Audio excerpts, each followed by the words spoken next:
Senhoras, senhores, meus queridos irmãos espíritas, que Deus nos guarde e nos mantenha sob a sua paz. Dentre as afetivas práticas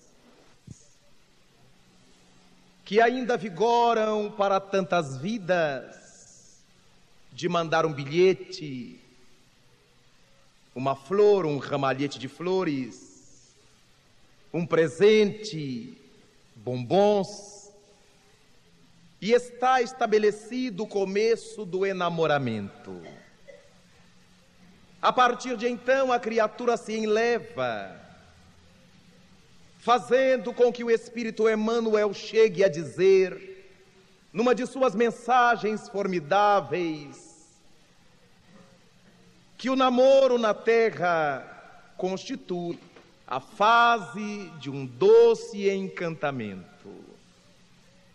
E nesse doce encantamento, os indivíduos se vão gradativamente descobrindo gostos, concordâncias, desgostos, discordâncias, vão verificando como é cada um, como é o caráter de cada um, os hábitos, aqueles costumes que nos causam espécie, com os quais não gostaríamos de compartilhar.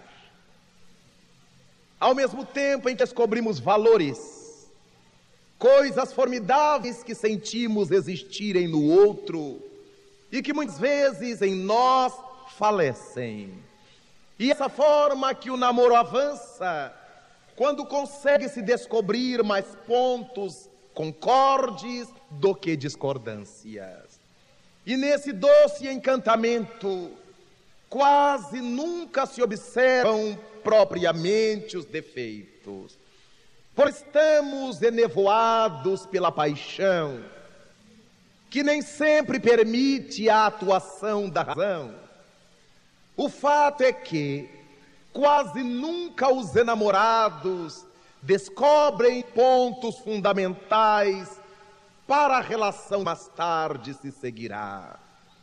É muito comum nas famílias que os pais ou os amigos mais chegados, mais íntimos, descubram nesse ou naquele indivíduo da relação situações, problemas sérios muitas vezes, mas que o outro enamorado não vê, nega-se a ver, e quando vê, costuma afirmar, principalmente para os seus pais, que sabe do problema, mas é ele ou ela que com o outro se vai casar, descartando completamente qualquer opinião, qualquer interferência, e de fato se unem. Mas antes dessa união, a sociedade desde há muito tempo estabeleceu um período intermediário entre o namoro propriamente dito e o período da assunção de responsabilidades definitivas, ao qual chamamos casamento. E esse período intermédio é conhecido como o do noivado. Nessa fase do noivado, deveria ser a fase em que os indivíduos que já se entenderam, que já descobriram que pretendem conviver, que já se ajustaram de uma forma ou de outra ao modo de ser um do outro, nessa fase do noivado iriam tratar de coisas fundamentais ainda, mas de certa intimidade na relação dos dois. Filhos, por exemplo, como gostaríamos de criar os filhos caso os tenhamos? Principalmente se cada um partilhar de uma crença religiosa diferente. Um é católico romano, o outro é evangélico protestante, outro é espírita, é católico, um é espírita, outro é evangélico, protestante. Desse modo, o período do noivado seria o período de colocarem-se as cartas sobre a mesa. Como é que nós queremos conduzir a educação dos nossos filhos? Educá-los-emos na sua doutrina ou na minha religião? Na sua religião ou na minha? Ou não educaremos em doutrina alguma, esperando que eles se desenvolvam para escolher? Seria a pior forma de manter-se a base educacional das crianças. Mas seria uma opção entre indivíduos que partilham princípios e crenças religiosas diferentes. Mas nessa faixa do noivado, ainda caberia ao casal discutir sobre o trabalho profissional. Há homens que jamais imaginariam suas esposas trabalhando fora. Isso tem que ficar acertado, ou deveria, no período do noivado.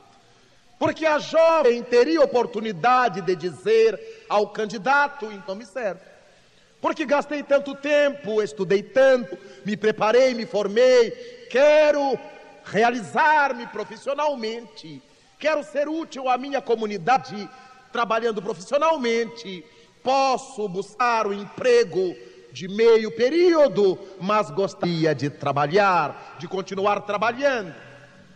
E por que estão discutindo com verdade? Caberia a um ou ao outro desistir ou prosseguir. Não, então não me serve. Então está ótimo, combinaremos assim: eu trabalho mais tantos anos, depois fico em casa. Ou então, quero trabalhar até aposentar-me. Essas coisas devem ficar acertadas na fase do noivado. Outros aspectos, a moça poderá dizer: eu não gostaria que depois do horário de trabalho você continuasse conversando, papeando com seus amigos nos bares, que fosse para os jogos de carta. Gostaria de ter meu marido em casa às 6 da tarde.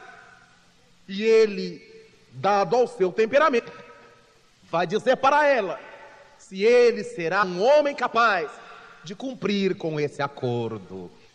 Seria no noivado a faixa em que o casal vai estudar a questão se vamos fazer usos de contraceptivos, se vamos lançar mão desse ou daquele recurso para não ter filhos ora, se não vamos ter filhos nunca, se queremos planejar a família, o espaçamento, um filho a cada 2 anos, um filho a cada ano e meio, um filho a cada ano.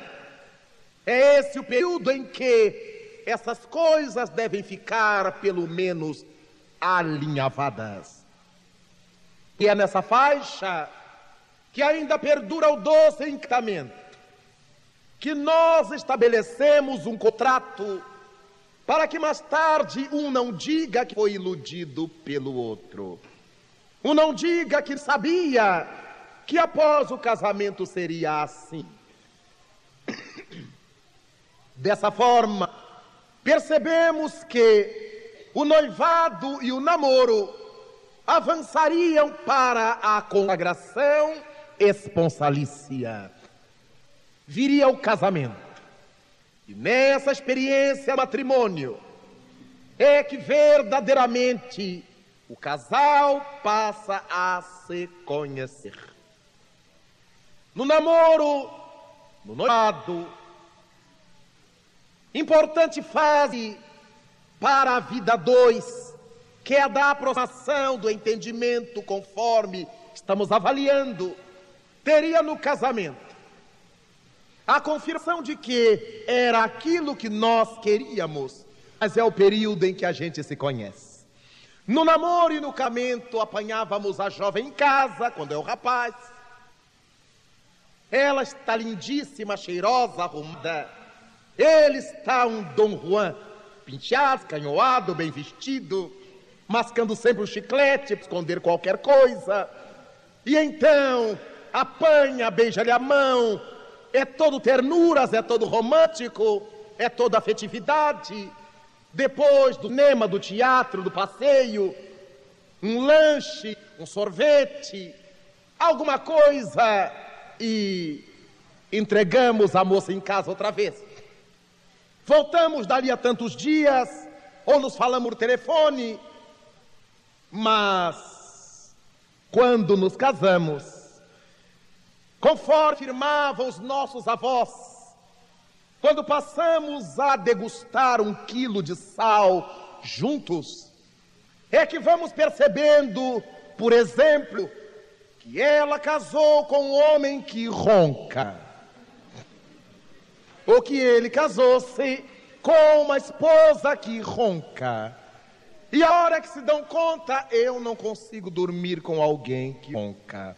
Eu tenho que dormir antes, porque se ele dormir à minha frente, eu não consigo conciliar o sono. É a partir daí, então, que começa-se a avaliar o verdadeiro sentimento. Aquela moça belíssima, a verdadeira Vênus, com a qual ele se casou, magra, esbelta, bonita, penteada, cheirosa, agora se converte em dona de casa. E ele chega muitas vezes do emprego e a encontra um cheiro de cozinha, com bobs na cabeça. Não tem coisa pior do que o esposo chegar e encontrar a esposa com um rolinho na cabeça, com papelote, aquele pano em cima, parecendo um ET. Não há esposo que aguente.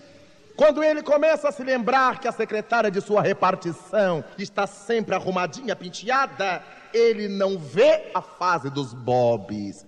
Então, ele se casa, ao invés daquela ternura de antes, ela tem todas as queixas para fazer.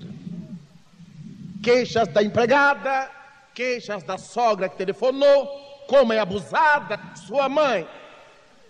Ela tem queixas da comida que está acabando, da conta que está para pagar. Ela tem queixas, porque falta a boa psicologia. Mas, por outro lado, ela começa a controlar a natalidade usando pílulas, encharcando-se de hormônios, e esses hormônios, estrogênio, progesterona, em larga escala, fazem-lhe reter líquido no organismo, e ela começa a empapar. Aqui a Vênus de Milo vai virando Vênus de milho, vai ficando uma broa, ganha uns quilos a mais, e eles, meu Deus, mas não foi com essa que eu me casei. Mas é a definição que eles fizeram. Tomar pílula durante alguns bons anos, e ela começa a aparecer com acnes que não tinha, ela começa a ter disfunções psiquiátricas, dores de cabeça. De acordo com seu organismo, as reações são terríveis. Mas ele, que era verdadeiro Apolo da cidade, o rapaz mais cortejado pelas moças, agora já não vai encontrá-la barbeado, escanhoado, mas com a barba por fazer. Porque ela lhe enxufa comida, a barriguinha se transforma em barrigão. E porque quase sempre é acomodado, relaxado, não faz uma caminhada, não faz uma ginástica, não faz nada que possa diminuir aquela protuberância, e lá está ele perdendo a barriga, porque ela começa a cair por cima do cinto. Aquele Apolo com quem ela se casou, com aquela cabeleira basta, o vento começa a levar-lhe os cabelos. E daqui a pouco, daquele gênio de beleza, com a qual ela casou-se, não resta mais grande coisa. Ele começa a vê-la amadurecer. Os anos vão chegando. E ela que tinha tudo no lugar, agora quando solta a cinta, sobram algumas coisas. Ele já não é mais o mesmo, porque retira os óculos, retira a dentadura, retira o olho e ela diz: casei-me com um Robocop. É um homem desmontável. E cada coisa, ela tira a peruca, tira os cílios postiços, a unha postiça, a dentadura. Meu Deus! É aí que a gente começa a se dar conta que gosta mesmo do outro.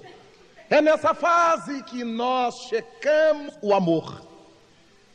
Quando alguém foge, nessa ocasião demonstrava que tinha apego ao corpo, à plástica, aos recursos físicos do outro. Quando nessa etapa da vida conjugal o casal se curte, é que demonstra verdadeiramente amor. Porque o amor não é o produto daqueles primeiros momentos de exaltação sensorial. Ele gostou dela por causa do corpo bonito, ela gostou dele porque era um senhor homem, mas agora eles se querem porque entenderam a importância de ser amigos. Antes de qualquer coisa, a amizade deverá existir na base da relação.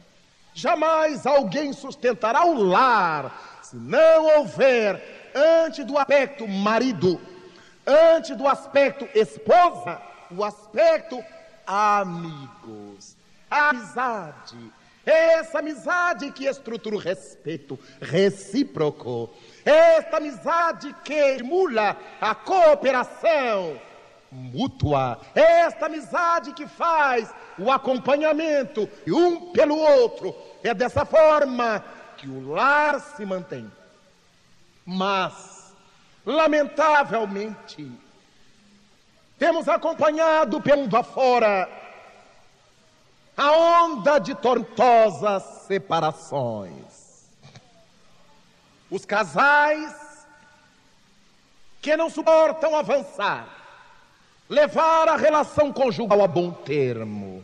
E a partir daí, 1001 impedimentos aparecem para o prosseguimento do ajuste conjugal. Costumeiramente, uma parte ou outra, ou as duas, escolhe o que é mais fácil. E o que é mais fácil é a separação. Embora seja a prática mais fácil, a mais antiga em toda a história do gênero humano, é essa ainda a escolhida nos dias de hoje, principalmente quando as mídias, as novelas, as revistas e a diária vêm colocando nas mentes inexpertas, nas mentes desprevenidas, nos corações imaturos, o quanto é importante que não se suporte os chamados desaforos. Nesse período em que a falsa ideologia social vem dizendo às pessoas que ninguém tem que suportar as dificuldades do outro, e cria-se o império do egoísmo. É fácil por qualquer coisa hoje as pessoas se separarem, tomando o caminho que lhe é mais comum, mas o que lhe traz infelicidades. Ninguém pode suportar nada do outro, demonstrando que aquele sentimento de azade não existe, jamais existiu ou se esfacelou ao longo do tempo. Porque se nós suportamos dificuldades dos nossos amigos comuns, como é que não suportaremos as dificuldades daquelas criaturas que nos sustentam afetivamente o convívio doméstico? A esposa é a grande amiga do seu esposo, e ele, o grande amigo seu, o grande amigo da companheira. E a partir dessa amizade aprenderão a lavar as roupas com fraternidade, a discutir as coisas, a colocar os pingos nos is com maturidade, a conversar os problemas e não brigar por causa dos problemas. É graças a essa amizade que tudo embasa, que surge a fraternidade, a irmandade, os elementos capazes de fazer com que a relação perdure. Nestes tempos, quantas são as pessoas as quais encontramos e que costumam falar dos seus descasamentos? É comum acharmos os indivíduos que já se casaram uma vez, duas vezes, três vezes, 5 vezes, exatamente demonstrando a sua instabilidade. É impossível que ao longo de 2, de 3, de 4 uniões, ninguém lhe haja servido. Alguma coisa deve estar equivocada consigo mesmo. Alguma coisa deve estar errada na sua própria maneira de ver a vida. Então, é nesse momento que paramos para verificar o que é que a veneranda doutrina dos Espíritos traria para nos esclarecer nesse mare magno de separações. Desde o tempo de Jesus de Nazaré, quando os fariseus lhe perguntaram por que é que Moisés havia permitido que os homens dessem carta de divórcio às suas esposas, porque naquela época, na sociedade judaica, o machismo preponderava. Era o homem que dominava a mulher, mandava nas relações sociais. Então era ele que lhe dava carta de divórcio. E os homens perguntam a Jesus Cristo por que Moisés o permitira.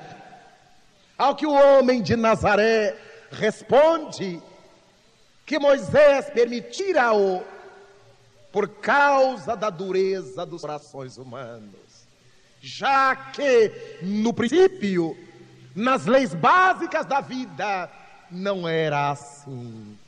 Mas porque é duro o coração humano, é mais fácil ao indivíduo matar-se, agredir, violentar-se, que resolver-se. É esse coração duro que configura uma mentalidade endurecida. Essa mentalidade que não flexiona, essa mentalidade que não para raciocinar. E é por isto que, sem dúvida alguma, encontramos esse quadro anormal de separações na Terra. Conversamos com alguém, um homem, que tenha se separado da companheira. Ele dirá: não tenho nada a dizer contra ela, excelente mulher, boa mãe de família, boa dona de casa. E a gente lhe pergunta: e por que é que você separou? Não, ele não dava mais, o amor acabou. Dialogamos com a companheira e ela dirá sobre seu ex-marido: ótimo pai, atencioso com a família, muito bom, mas o amor acabou.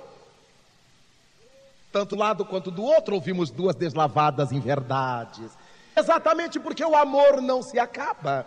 O amor é Deus, como afirma João, o evangelista. E na sua configuração de divindade, o amor em nós pode mudar de feição, mas não se acaba. O amor vai sempre aumentando. O amor vive sempre, porque é a presença do Criador em nós. Podemos dizer que já não somos os infantis dos primeiros tempos, mas continuamos amando. Quanto mais a nossa criatura querida vai envelhecendo fisicamente, mas nós a queremos, porque o que nos une não eram somente os prazeres corporais, não eram as trocas hormonais, mas agora é o acompanhamento psíquico, é a amizade, é a fraternidade, é a compartilhação de ideias, de ideais. É a partir daí que vamos encontrando na saga das separações, na onda tresloucada das separações, velhos inimigos nossos, antigos adversários de nossa paz, para os quais abrimos a guarda, aos quais acolhemos em nossa intimidade, por causa de um desafeto comum da humanidade, por causa do egoísmo. O pai de todos os vícios, de todas as chagas sociais, conforme o aprendemos dos Espíritos, em o livro dos Espíritos. É graças ao egoísmo que nos falecem condições de tratar bem do outro, de respeitar o outro, de suportar o outro. É graças ao egoísmo que os casais costumeiramente têm muita dificuldade na vivência a dois, por uma base estrutural do caráter, dificuldade de suportar as diferenças. É muito comum indisponhamos com o outro por causa dos pontos em que o outro é diferente. O que seria complementação, o que daria beleza à relação, se torna de conflitos. Gostaríamos que o outro, que a outra, nos copiasse. Mas como isso é véu, começamos a ter com o outro, com a outra, porque não se fazem iguais a nós. É tão comum. Por que não observamos a nada? Quando olhamos a paisagem, as estepes geladas, imensamente geladas, as neves eternas, são um espetáculo de monotonia. Vemos a neve sobre a cabeça da montanha, a vegetação que se rompe, os pinos, os pinheiros, verde contrastando com o alvo, com o azul das montanhas, com o azul dos céus. Está a beleza do quadro da natureza. Faz uma fotografia das estepes geladas, veremos os contrastes das diferenças. Olhamos os céus constelados cada noite e observamos milhões de astros. Temos a impressão que é tudo igual. Cada estrela, planeta, tem sua matéria de base, sua densidade própria, sua órbita, sua cor, por causa dos materiais que contém. Há estrelas verdes, brancas, as vermelhas, e há planetas que, por causa dos seus materiais, há de solar, correspondente ao vermelho, ao azul, amarelo, etc. Essa beleza que nos extasia, tudo diferente. Cada estrela, cada corpo sideral, a dimensão, tem uma massa, tem um peso do próprio, tem uma cor própria, e é isso, beleza ao céu. Olhamos a multiplicidade de tons, a multicromação dos jardins, das corolas, das folhas verdes, há um verde musgo, um verde bandeira, um verde claro, um verde água, assim a folhas assado. Então, é a variedade que faz o embelezamento do jardim. Nas vidas humanas, Deus fez, que criou as raças variadas, o branco, o negro, o vermelho, fez com que essas raças intercruzassem, e da biologia essa miscigenação decorrem as etnias, decorrem o índio, mulato, moreno, cafuso, mameluco, os mestiços de um modo geral. E a beleza é que negros de olhos claros, brancos de olhos negros, negros de cabelos lisos, brancos de cabelo caracolado, e cada um com a sua plástica particular, com o próprio, e a sociedade se embeleza, a comunidade terrestre se embeleza, mas dois, nós não gostamos quando o outro faz diferente, nós faríamos. Verbalizamos isto. Se fosse você, mas se fosse, já que eu não sou você, deixo seja como você é. Do mesmo jeito que eu gostaria de deixar-se ser como eu sou. Quantos esposos dizem, olha, quero saber de suas amigas aqui, hein? Não pode dizer o mesmo para ele. Eu não quero saber dos seus aqui. Outras vezes é ela que diz, olha, não vou com os amigos. Não quero você com seus amigos. Mas vejamos que paradoxo se são seus amigos. Que um não gosta que o outro esteja feliz com seus amigos. Os amigos estejam lhe causando a destruição. Vale a pena dialogar, mas em último quem resolve é cada um. Nada querer que o outro seja nosso facsímile, cópia. E é graças a essas birras na relação que o casamento não vai adiante. O egoísmo projeta a fascinação. Esse estado de obsessão em que o indivíduo não admite errar. Um homem confessar para sua esposa que ele cometeu um erro porque ele não valoriza a sua ponto de tê-la como sua confidente. Ela confia nas amigas da sociedade, do emprego, da rua, da família, mas não no seu marido. Ela abrir-se para ele, nunca, não confessam seus erros mutuamente de jeito nenhum. Quando Jesus Cristo propõe à humanidade, ai-vos uns aos outros, natural deles em quem temos confiança.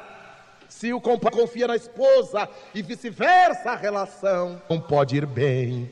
Então, ele reclama que não a vida da companheira, nem faz por onde.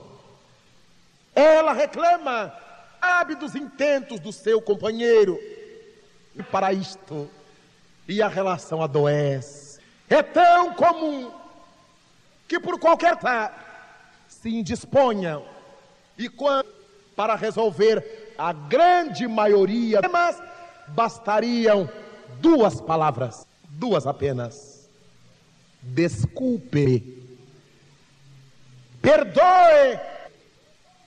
Quem é que diz? O orgulho sobe a cabeça, preferimos romper, sacrificar os filhos, ter paz de finais de semana, a semana de semana com outro, um mês com um, outro mês com outro, não importa, porque quem não aprendeu a se amar é amar ao outro e muito menos aos filhos, que é fruto dos dois. Quem não aprendeu a respeitar-se, respeitará seus filhos. Jamais o mundo encontra o quadro dantesco das separações, anulando a unidade do lar constituído, fazendo com que sejam infelizes. Vai um para cada lado, vão dois infelizes para cada um, e ficam os filhos no meio desses dois lados. Diz-nos a benfeitora de Ângeles que não deve arrebentar ao se onde se pode desatar. Desatar um nó é levar adiante a trajetória, é avançada, é superar dificuldades, é ganhar-se, é conquistar-se, dando cada dia mais e melhor a si mesmo para o outro, cada dia mais e melhor. Quando nós arrebentamos um nó, os dois ficam prejudicados. Um dos lados fica esgaçado e o outro carrega o caroço do nó. Os dois doentes.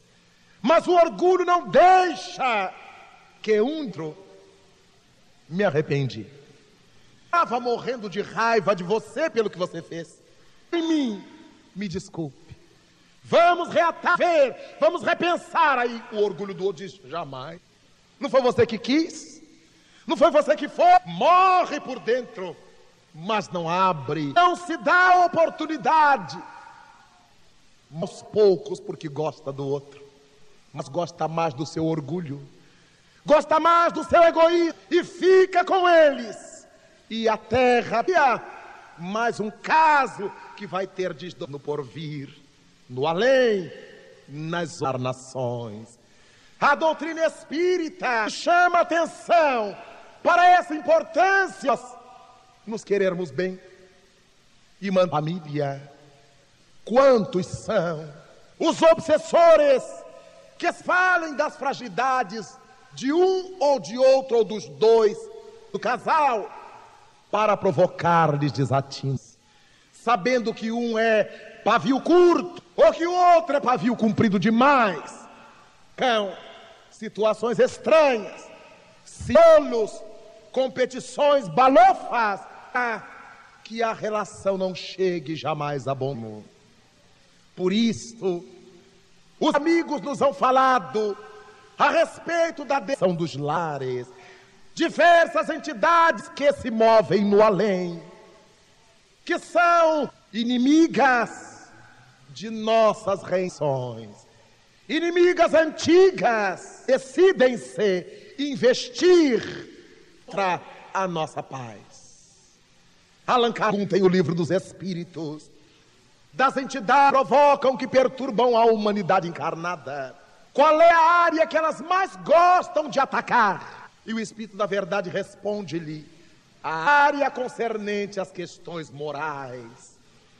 E porque eles querem causar tantos males aos encarnados,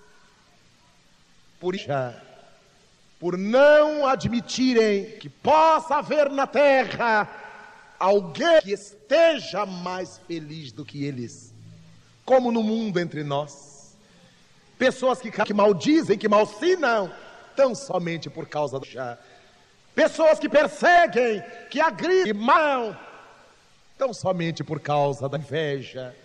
Essas criaturas no além, não de temperamento, porque saíram do corpo, prosseguem com a mesma enfermidade, com a mesma fatal. Então, a doutrina espírita chama atenção das famílias para que cuidem no campo da moralidade, dando as atitudes que predispõem o lar, vazão organizada de chusmas de falanges das trevas. Quantos são os que, por assistirem a programas de televisão de baixa qualidade, os filmes pornográficos, imaginam que a do casal tenha que ser uma vida genital, não pensam em outra coisa que não seja a carne, sem se darem conta de tão genital, a troca dos hormônios biológicos tem que ser uma consequência da troca afetiva, do amor diário, das tensões, das ternuras. De tudo isto é a relação carnal, mas não fazer com que a partir da carnal é que possa advir o respeito, consideração, porque será tolice.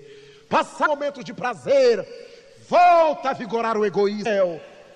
Quando, se o amor ou a relação, na base do conforto moral, da troca de ternuras, das atenções, da afetividade, da amizade, depois do prossegue o bem-querer, procinho e a dedicação recíproca. A partir daí, quantos são os casais que vão celebrar suas núpcias, seus aniversários importantes, nos lupanares de estradas, nos motéis, para, dizem eles, uma noitada diferente.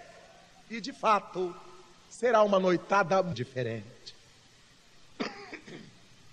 Ignoram muitos que nesses país, como encontraríamos numa região insalubre, bacilos infestando o ambiente, infestando o ar, nesses recintos dos famosos motéis, encontrarei terríveis mentalidades desencarnadas, vampiros da libido humana, que ali se põem, esperando que cheguem os incautos, participam da desajustada dos dois e se enamoram por um ou por outro, ou pelos dois.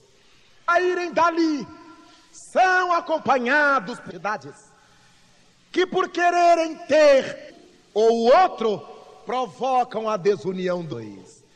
E agora a relação dos dois não satisfaz a nenhum lado, que começa a pôr na cabeça a necessidade de derivações, de achar outras pessoas instigados, entidades as quais se atrelaram nos miseráveis dessas casas de cômodo.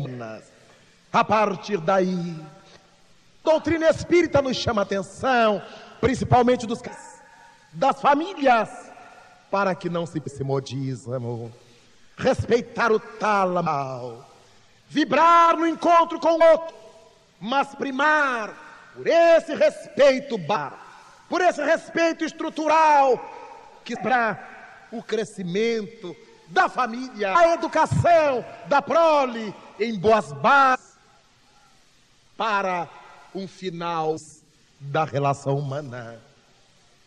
Quantos são os casais que disseram, porque um começou a beber, a coisa está errada. Não com ele só que está bebendo, mas teremos que saber que ele ou ela começou a beber. Por que é que começou a usar drogas? Por que razão? Se eu estou com ele ou com ela, eu devo ter alguma coisa que ver com isso. Alguma coisa deve ter sendo entre nós, conosco, que permita a situação. Quem ponha essa não será apenas um, não apenas o outro, o responsável das dificuldades domésticas, mas sempre um e outro tem a ver. Mas eu sou que cuido bem do lar, que tenho a casa sempre limpa, a comida pronta ao tempo e à hora, a família sempre em ordem. Mas pode ser uma mulher na relação afetiva, uma pessoa fria na maneira de tratar essas cianas. O marido chega e ela diz: tira os sapatos, o chão está encerado, cama está limpa, a coxa, não sente aí, não entre aí, em casa. Ele não pode pisar, ele não pode sentar, ele não pode deitar. A dele é ele que paga, mas ela limpou tanto. Não tira esse copo, não pega essa colher, não pega, está limpo, mas é para limpo. Não tem o tato. Felicidade doméstica deixa sujar tudo. Quem limpou para a segunda, para manter a felicidade. Então o companheiro cansado das lutas, da faina, e ela diz: não sente aí, não, tira a coxa para sentar, não pise aí, tira o sapato, não ande, não coma, não mexa para o jantar. Então está proibido de viver na própria casa. Quantas são as companheiras sem psicologia para com seus companheiros? Às vezes são eles os responsáveis, são ferintes, não esperam o momento de dizer as coisas. Ao a mais na comida, o botão que não estava na sua roupa, as coisas que ele poderia dizer, ele diz grosseiramente. O que ele poderia enfocar, ele esbraveja e vai matando a sensibilidade do outro, que se vai surpreender agradavelmente com o companheiro, que era seu príncipe ou sua princesa tão sonhados. Um amigo em nossa cidade me procurou em certa ocasião para dizer: eu havia sido testemunha de seu casamento, padrinho de casamento, e ele me procurou para: estou me separando de fulana. E eu vi um choque. E perguntei-lhe: mas qual a razão? Vocês sempre viveram bem? Parecia, Raul, parecia. De motivo. Eu sou padrinho, eu posso perguntar. E ele me disse, incompatibilidade de gênios. Eu olhei-o bem e ele disse, eu o conheço. Certeza que não é por incompatibilidade de gênio. Deve ser por compatibilidade de... Como assim? Eu digo, vocês são iguais. Eu não, são iguais. E quantas vezes encontramos, quando há incompatibilidade de gênios, um é agitado, o outro é calmo. Quando um grita baixo, aí o laço se mantém. Quando um está muito quente um pouco, aí o laço se mantém. Quando um está quente demais, a aguinha por baixo para esfriar, aí o laço se mantém. Mas se um esfria e o outro congela, são iguais. Se um grita, o outro esmurra, são iguais. Eles eram assim. E disse, não, vocês estão se separando porque são iguais. Mas não há jeito de... Se você se despir do machismo e ela do feminismo, que são duas posições de... Quando não calcadas no bom senso, vocês mudam. E o que é que você me recomenda? Reconquiste sua mulher. Ele é você o marido? Se for o outro, você vai achar ruim. Reconquiste a sua mulher. Ele me olhou, baixou a crista e me perguntou, e o que eu posso fazer? Gostava dela. Eu digo muito simples. Trate-a bem. Mas eu trato, eu boto tudo em casa, ela tem tudo, ela tem comida. Eu digo, mas ela não é porco. Porco é que a gente dá um chiqueiro, bota comida todo dia e ele é bonito e ronca. Sua mulher não é um animal. Então não é botar comida das coisas, botar em casa. Você se tem dado ela. Você sabe que eu tenho um monte de... Você sabe que eu tenho compromisso. Eu digo, mas o casamento é um desses. E é o mais importante dos compromissos que você tem. Porque você tem 2 filhos. Ela levou algum dia cafezinho para sua no leito. Raul, mas eu sou homem, eu digo por isso. Enquanto você não levar, você não passará de macho. E macho, mundo meio, inclusive os irracionais, é aquele que sabe agradar, sabe tratar bem, sabe manter a paz. Seja homem. Mas eu não sei fazer café. A gente tem sempre uma primeira vez. Faça errar, vai lhe ensinar. Conversa. Ele se foi. Não que fosse surtir efeito minha conversa, porque era muito doméstica, coisa que eu lhe estava dizendo. 1 mês e meio desse nosso encontro, encontrei os dois numa das nossas avenidas, de mãos dadas, felizes, contentes. Eu disse, graças a Deus, pelo menos separados não estão. E aproximei, nos abraçamos. E ela, muito me disse, Raul, o que você botou na cabeça desse homem? Ele contou para ela que nós tínhamos conversado. Eu digo, não colocou. Alguma coisa você pôs. Deixa. E soltou dos braços dele, porque ela fala, gesticula, e me disse, teve uma dessas manhãs, que eu já não lembro a quanto, que eu estava deitada, não estava dormindo, estava deitada, e ele se levantou. Estou ouvindo aquele movimento na cozinha. Digo, meu Deus, para a cozinha. Daqui a pouco me chega ele, a cama, com uma bandeja de madeira que nós temos, uma caneca cheia de pó, uma flor de plástico que ele tirou da jarra, o açucareiro e um pano de prato para imitar garçom. Quando ele se ajoelhou sobre a... Nós estávamos brigados até então. E ele se ajoelhou com aquilo, eu dei um salto, ele quer me matar, esse miserável. E ele então me disse, é um café para você. E depois de vários anos de meu bem, só de sentir o cheiro, eu fiquei nauseada. Mas eu bebi, primeiro gole, era pó puro. Segundo gole, levantei-me, agradeci muito e fiz aquela festa. Tratei de ensinar a ele a direito. E até hoje, Raul, ele me acorda com cafezinho. Conversamos, nossa vida mudou, estamos em lua de mel. Daqui a alguns dias, uma viagem para Campos do Jordão. Vamos deixar essas com minha mãe. E eu disse, que maravilha. Quando as pessoas querem acertar, não fazem da vida um jogo de azar. Digo sempre aos meus amigos, vale a não permitir que a relação que a vivência conjugal se torne uma mesmice. Não, o cotidiano é quase sempre o mesmo. Nós fazemos com que esse dia tenha temperos diferentes. É a partir disto que digo, amigas, quando com elas converso, não leiloem seu lar de jeito nenhum.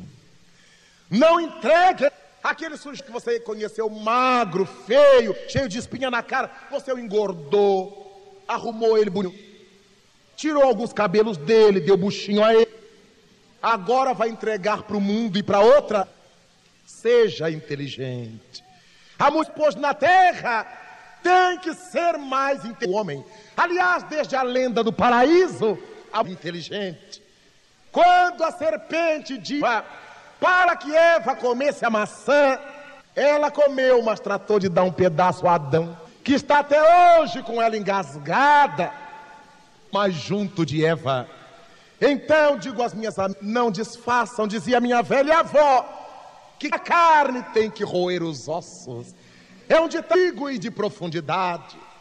Quando nós enfrentamos as mais difíceis, as do ciúme, começo do casamento, em que não se pode olhar para o lado, não se pode falar, e pode. Agora que chegamos a esse ponto, a esposa está bem ajeitadinha, o esposo que ela fez, ela vai entregá-lo? Jamais. E uma amiga nossa, de uma cestina, me disse depois de uma de nossas falas, eu sigo rigorosamente o efeito. Eu digo, por quê, Marinha? Porque com meu marido eu oro e vigio bastante, e dessa forma as coisas se vão passando com alegria, jovialidade, com estima, que tem autoestima. É a partir das lares que não podem, não devem se desmoronar. Nessa devastação de lares, os obsessores terríveis vejam que aquelas criaturas que estão chegando à terra possam ser bem orientadas, bem educadas, para receberem o troféu da vitória ao cabo da nação. Então, por não poderem ir, que elas renasçam, impedem uma boa educação, rompe-lhes o lar, esfacela-se-lhes a família, e essa criança que renasceu não terá uma educação emocional de boa qualidade, gostará de um, gostará de outro, e não podemos dois ao mesmo tempo. Essa emocional que tem levado muitos jovens drogas, à prostituição, à homossexualidade, à bissexualidade, a essa onda de loucura que nós queremos resolver, atacreitos, sem remontar as causas. É graças à veneranda doutrina espírita que vemos a importância do lar. Esposas, amem-se, respeitem-se, olhem-se dentro dos olhos, nos desafios a olhar dentro dos olhos um do outro. Os pais nos olhos de seus filhos. O menino vai crescendo, vai apresentando o primeiro buço. Pais não veem, não enxergam, estão ocupados com ganhar dinheiro, ganhar a vida, perdem a vida do lar. Suas meninas estão crescendo, vem a menarca, vem os primeiros elementos secundários. Os pais não veem, não notam, não se dão conta, não acompanham, perdem essa fase. O casal deve aprender de novo, retire um dia, se puder, na semana, para saírem os dois juntos, como fez minha amiga de nossas, que ia deixar com a mãe durante uns dias, e a avó, Deus fez para ir cuidar um pouquinho dos netos.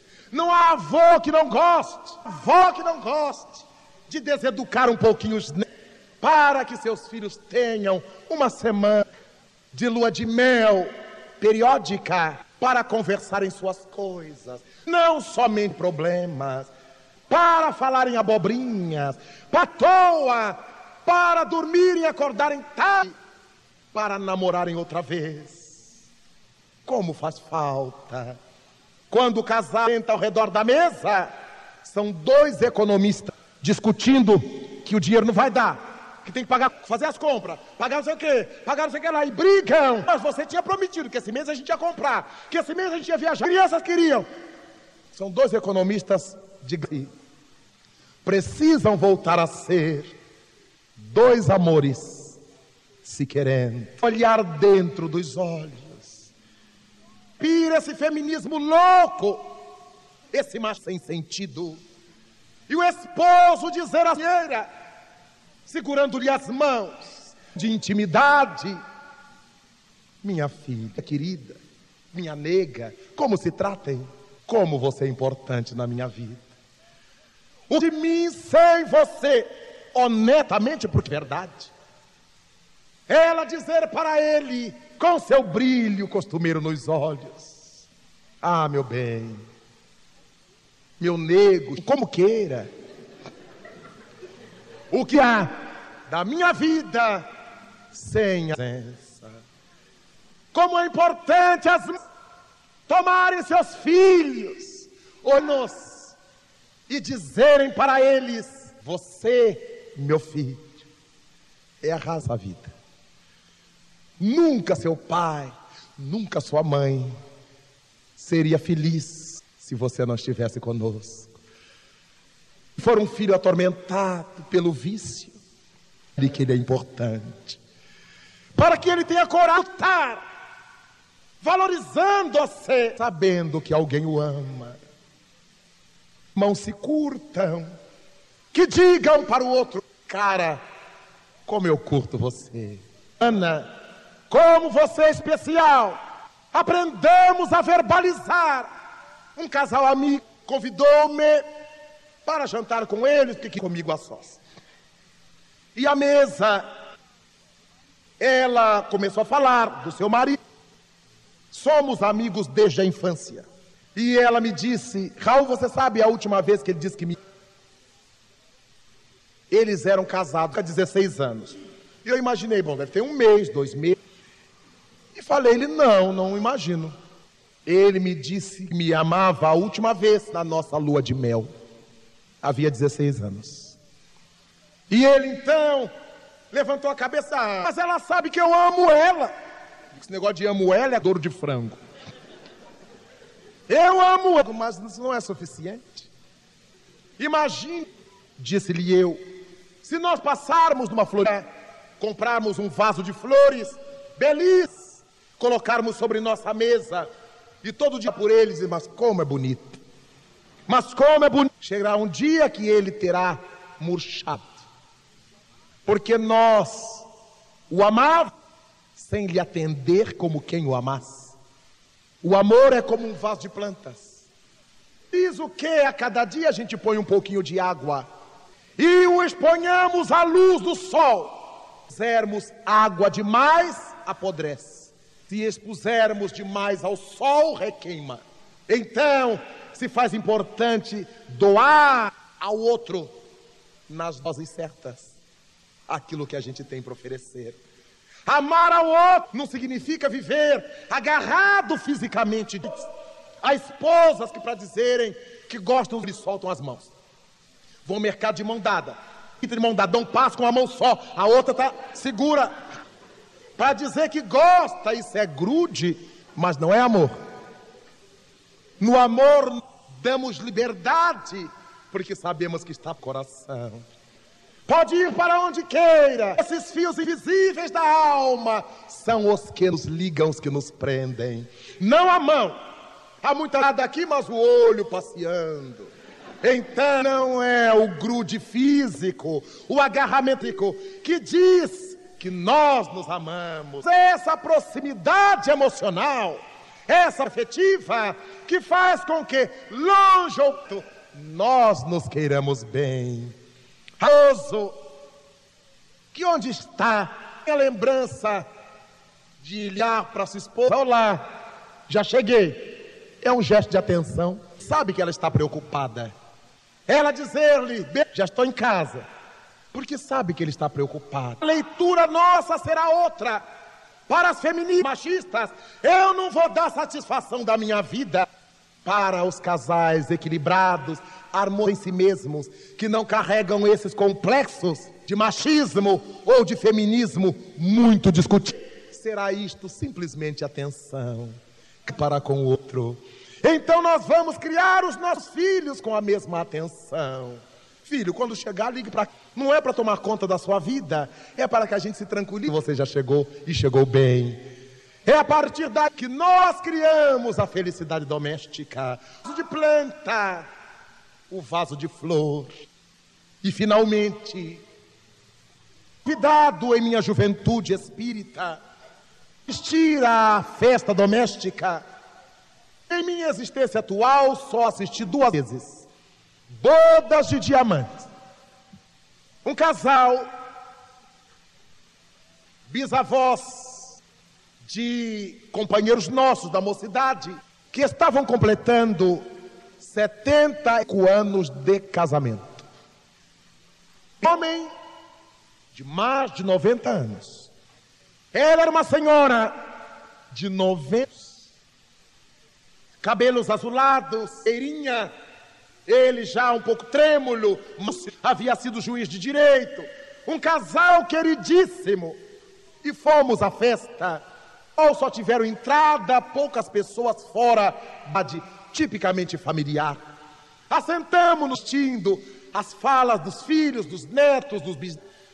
E num dado momento da solenidade em casa, a filha mais velha do casal afirmou que iam fazer as filhas um jogo da verdade com os velhinhos. Gravaram isto porque certo seria a última oportunidade, já que possivelmente eles teriam 175 anos de casamento.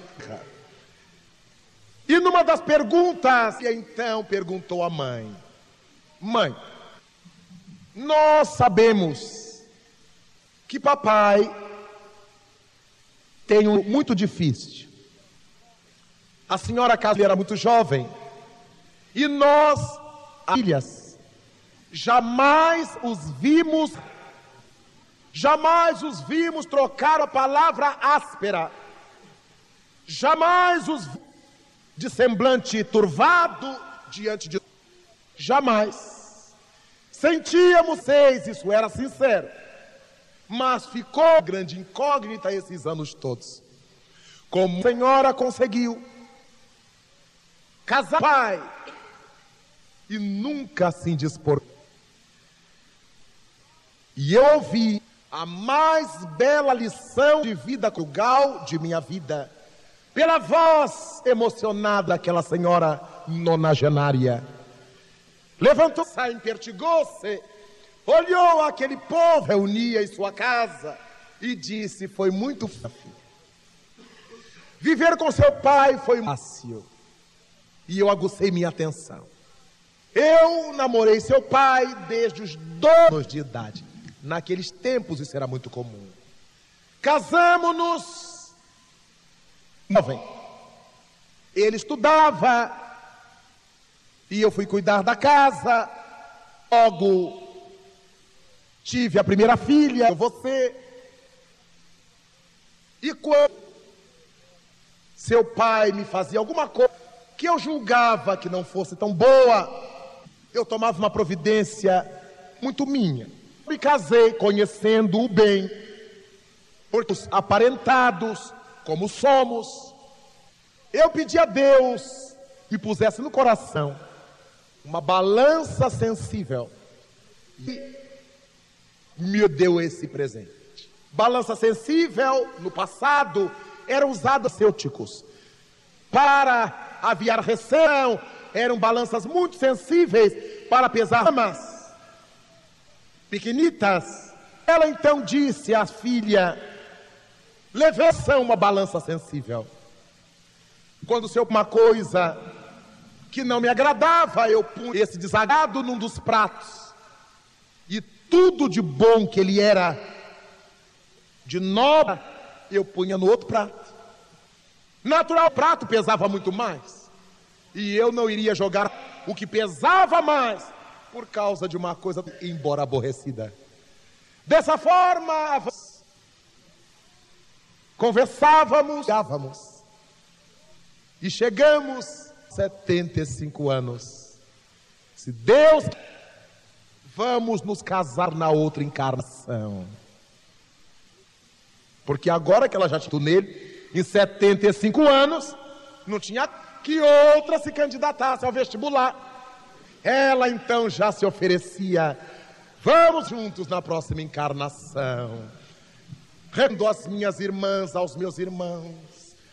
Cada qual, quando se una, coração, leve em si essa balança sensível. Esses dias de pornografia, nesses tempos de licenciosidade, dias tão terríveis de desmonte de separações sem sentido, de corações endurecidos, nesses tempos de egoísmo, orgulho, de insensatez, nesses tempos de obsessão. Nós temos a doutrina espírita, a causa dos imortais. Vibremos com a valorização doméstica. A coisa chegou a tal descalabro. A Organização das Nações Unidas decidiu criar no mundo o Ano Internacional Família. E a nossa Federação Brasileira, na mesma oportunidade, lançou no país a campanha Pede Mais Este Laço, para que nós pudéssemos, ao longo de todo um ano, ir em simpósios, seminários, conferências, debates, a magna importância na Terra. Deus nos situou para que atendêssemos ao prosmico. Quem não conseguir ajustar-se bem a 4, 5, 10 pessoas, como conseguirá ajustar-se à família universal? Como conseguirá ajustar-se a esse programa cósmico da família sideral? Por isto, nesta oportunidade, queremos enfatizar o valor do lar, a bênção, a importância de aprendermos a conviver valorizar o outro exatamente pelo que o bom, e não desenvolvermos, ficarmos o que o outro tem de negativo e de ruim, ajudá-lo a superar-se, servidos de ouvir para o outro, sermos amigas que ajudam a levantar e não calcáveis para afundar no solo. Importante que nós aprendamos a amar enquanto cônjuges, em pais e mães, enquanto filhos, enquanto, porque a família na terra é essa de Deus. Allan Kardec indaga por fim em O Livro dos Espíritos. Seria na sociedade se houvesse o relaxamento da família, o relaxamento dos laços de família, e o Espírito da Verdade lhe responde: haveria a recência do egoísmo. Nejo, repensemos estas coisas. É fácil começar o namoro, o noivado, levar em casa, buscar em casa, mas as coisas começam a se complexificar quando passamos a conviver baixo do mesmo teto, comendo o primeiro pacote de sal em conjunto. É aí que vamos demonstrar ao longo dos dias que nós que a nossa união não foi aventureira, que nos queremos bem, que os caras aprendam a se mirar, a gostar um do outro, cada um sabendo que todos nós negamos os próprios limites, que deveremos superar, fazendo esforços, mas que cada um ajudará neste processo da superação. Por isto, queridos irmãos, será importante nos amarmos como estamos vivendo a nossa vida conjugal, como está a nossa relação conjugal, como estamos nos enfrentando enquanto indivíduo e nos relacionando enquanto conjunto. E daí então, olharemos e sentiremos a presença de Jesus, guiados por esse olhar divino, faremos da nossa família oásis de paz, do nosso lar, templo da fraternidade. Os casais viverão de tal forma que converterão seus lares do amor, porque ali estará Jesus. E quando pensarmos, evocaremos o pensamento de Maria Dolores, que escreveu através de Xavier: onde estivermos, alma querida, ilusão, erros, falhas apareçam embora, ainda mesmo que o mal em torno de nós desarvora, esclarece, ilumina, ampara, aperfeiçoa. Onde estiver Jesus, nada soa. O engano pede luz onde mora. A caridade reina, o trabalho abençoa, e a hora alteia-se mais bela. Estiver Jesus, estejas humilhado, estejas sozinho, nas figurações, nos aleives do caminho, inflama-te de amor, que tempo e lugar será sempre sol ardente, será sempre sol fecundo. Onde estiver Jesus, eis que o Cristo terá a bondade, o perdão, a fidelidade do lar, a paz sincera, para a glória da vida, para a redenção do mundo. Muito obrigado, Senhor de nossas vidas. Muito obrigado, meus irmãos.